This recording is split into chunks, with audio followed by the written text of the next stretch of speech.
It is the 14th day of April 2025. Welcome back. This is the Lord Aboga TV newspaper review. Straight away we start with the Standard, whereby the headline for Standard is Gold Money Deals. And there from the Standard pictorial we can see President William Samoei Ruto at the center.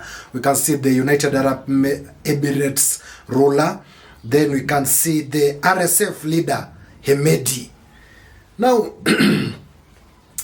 these are very funny times in our country, that it has reached a moment that Nairobi is the center of bloody deals. As you are very much aware, so far Sudan has lost 150,000 people to the ongoing war in that country. And here President William Samoei Ruto is hosting a rebel leader. To form a parallel government in the land of Kenya. That is very sad. And as you can remember from former Deputy President Rigathi Gachagwa's expose, he says that President William Ruto was the one coercing him to invite the Sudan rebel leader. So in 2023, William Ruto called me to his office and told me that diplomatically, a president can only invite a president to visit him, and he has a friend who is a vice president and he cannot invite him. So he wanted me to invite him on his behalf. I recall you said this. And he had a letter. Yes. I signed that letter, and Hemedi came, and we met, we discussed about Kenya and Sudan, but that was not the purpose of the visit. I took him to the president. Later on, I realized they are doing business. Now going into the money, into the gold money. Gold comes from Sudan into Nairobi. Then from Nairobi, it is taken to United Arab Emirates. Then from the United Arab Emirates, that money is used to buy weapons. Weapons that are used to destabilize the Republic of Sudan. That is very sad. I think the international community should put sanctions on President William Samoei Ruto so that he can be brought to book onto facilitating that illegal transaction and bringing Sudan onto its knees. That is very sad. Former Deputy President Rigathi Gachagua exposed the same. So President William Ruto called me again and told me to invite Hemedi again. And I told him, Mr. President, this is a butcher of women and children. And he is using our country through your friendship to bring gold from Sudan, clean it in Nairobi, take it to the Middle East, use the funds to buy arms to go and kill people in the Sudan. I told him, Mr. President, I am a father. I am a Christian. Just the way we are killing our children here through abductions, I cannot be party to what is happening in the Sudan, and I cannot invite Hemedi here because he's coming here to clean his gold here, sell it in the Middle East, buy arms, go and kill children. I said, I will not. He said, you must. You are my deputy. This guy is my friend. We are doing biashara. Do you know by him not coming here what I'm going to lose? I said, Mr. President, I'm not going to do it. I'm not going to invite that man here. So you invite him yourself or do whatever you want. He said, wewe Rigathi umekuwa mjeuri. I am instructing you to sign a letter here to invite a vice president of a country. You say you cannot. I said, I won't. This man has international sanctions against him. This is a man who is butchering women and children, Mr. President. I'm a Christian. I'm a father. I will not do it. I went. Right alone, I learned my signature was forged to invite him. I went, I faced the president. I told him, if this man lands in this country on an invitation purportedly signed by me, I would disown him. And most of us thought it was a joke, but that is what is coming onto the picture at the moment. And I also think these arms that are taken into Sudan, they come through Kenya. That is my thinking. They come through Kenya. Why?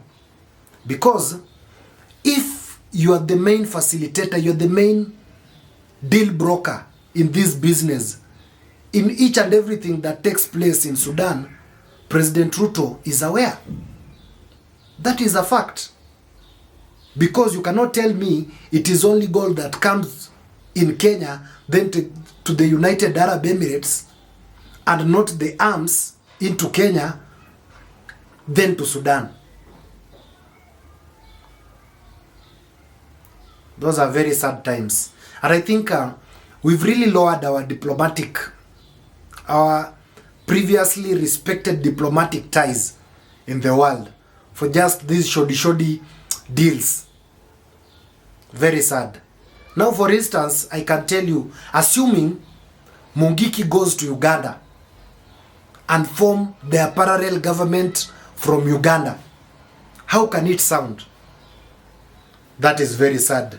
I think President Ruto should call himself into a thorough meeting and check on that issue. Now, coming to the Daily Nation, headline is queries over billions in Swiss bank. Again, this implicates President William Samoei Ruto's administration directly, because this money was 6.5 billion in the e-visa revenue. 6.5 billion Kenya shillings. That is money that can be used to construct a national hospital better than Kenyatta National Hospital from start to the end. But you see, it is the money is in private accounts. You can remember, President William Samoei Ruto is just trying to do what was done before in President Uhuru Kenyatta's regime. You remember the Eurobond funds where it was redirected to Swiss accounts and not into the consolidated funds. That very sad. And it is the same President William Samoei Ruto that keeps on telling us that he should not see any form of corruption in his government. What Muturi was saying, it is true. The president would speak in cabinet. Mimi sitaki ufisadi katika serikali yangu. Na mimi, I will be merciless to anybody who is caught up in corruption. This is the very same person who channels countries' funds into his private dealings in Swiss accounts. That is very sad state of affairs. But it is Kenya we live in. Again, on the Daily Nation, why MP who recorded 2 colleagues fighting in parliament is in trouble. Wacha nao. Acha pigane.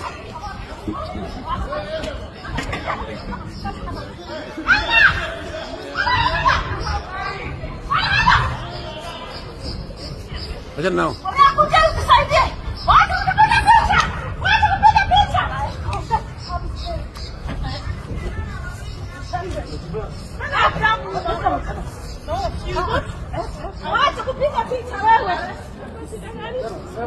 Ya nimetuma kwanza, nilikuwa natupiga nini? Napiga ikienda.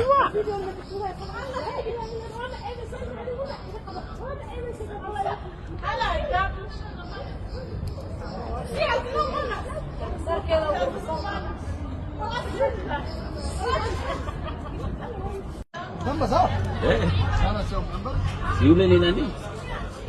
Hello?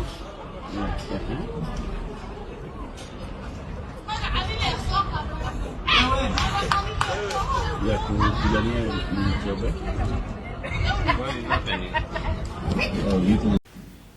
Again, we live in a very funny state. Funny, our country sometimes is a very funny one. The 2 members of parliament who fought are the ones who are supposed to be in trouble. Because it is wrong to fight in public, especially those are leaders who sit in different regional and national assemblies. Now you see, this noise, you'll see women empowerment here and there. They come now, they want to implicate the member of parliament who recorded the incident. If they wouldn't have fought, they wouldn't have been recorded. It is the members of parliament who fought. It is the members of parliament who fought,